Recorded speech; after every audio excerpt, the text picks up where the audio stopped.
30 রোজা কোরআনের কোথাও নেই। কোরআন এবং হাদিসের ব্যাখ্যা অনুযায়ী আপনি নিজে একজন মুসলিম না, আপনি তো একজন কাফির হয়ে গেছেন। আগে রোজা কি বুঝতে হবে, এখন আপনার সিরকির মেয়েগুলা কত কষ্ট করতেছে আপনার ফ্যাটের ভিতরে না খাইয়া। আপনি কিয়ামতের মাঠে এই সিরকির মেয়েগুলা যদি দাঁড়ায় কয় খোদা আমি হোসাইনের ফ্যাটে ছিলাম কাকরাইলের মোড়ে, কত সুন্দর সুন্দর খানা দেখছে, এ খায় নাই আমগরে কষ্ট দিছে, আপনি কেমনে জান্নাতে যাবেন বলেন তো সৃষ্টিরে কষ্ট দিয়া।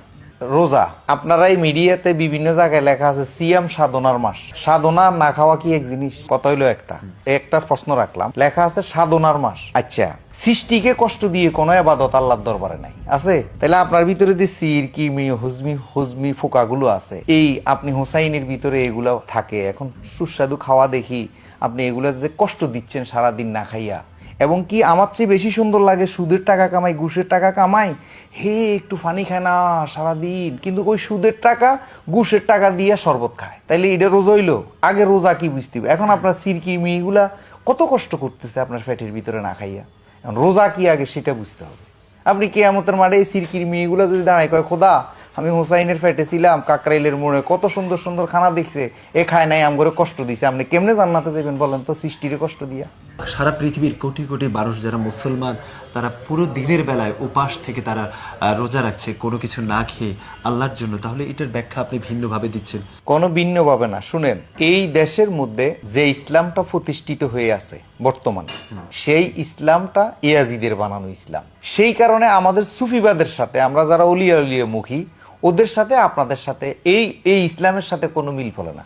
এখন আসেন, এই যে 30 রোজা কোরআনের কোথাও নেই। আছে সকাল থেকে শুভ সাদেক থেকে। আরে এই দেশের মানুষ তো সকাল সন্ধ্যায় চিনে না, দিন আর রাতে চিনে না, আপনি কি বুঝেবেন? এখন আসেন 30 রোজা, এত মানুষ কষ্ট করতেছে। এখন আসবে হাদিস। হাদিস আসছে নবী দুনিয়ার থেকে বিদায় নেওয়ার 250 বছর পরে। নবী থাকতে যদি আসতো তো মনের বুঝাইতাম যে নবী থাকছে, দেখছে সব। আচ্ছা, শোনা কথার কোনো সাক্ষী আছে? আপনি শুনছেন এই খুন হয়েছে, এটার কোনো সাক্ষী নিব? যে নিব না। তাইলে এই হাদিস হইল শোনা কথা, গেল এটা। তাহলে আপনি হাদিসও মানছেন না নাকি? হাদিস শব্দের অর্থ হইলো কথা, তো কথা না মানলে তো আমি বোবাই থাকতাম। আল্লাহ রাসূলের যে কথাগুলো, বাণীগুলো, যেগুলো হাদিস বলি আমরা, যেমন আপনি এই যে আপনি বারবার মিফতাহুল জান্নাতি সালাহ কইছেন না, এইটা অনেক আলেমে কইতেছে এইটা হইলো গরিব হাদিস, এটা এই হাদিস কোন হাদিসে নাই। তো এবার আপনি কোথায় যাইবেন? জাল হাদিস বলছে তো এখন এইটা রাসূলের কথা আবার জাল হইতে পারে, চিটিং বাজ পারি করতে হইতে পারে। আপনার যে কথাগুলো, এই কথা অনুযায়ী কিন্তু আমরা দেখছি যে কোরআন এবং হাদিসের যে ব্যাখ্যা অনুযায়ী আপনি নিজে একজন মুসলিম না। যিনি নামাজ পড়ে না তিনি মুসলমান কিভাবে হয়?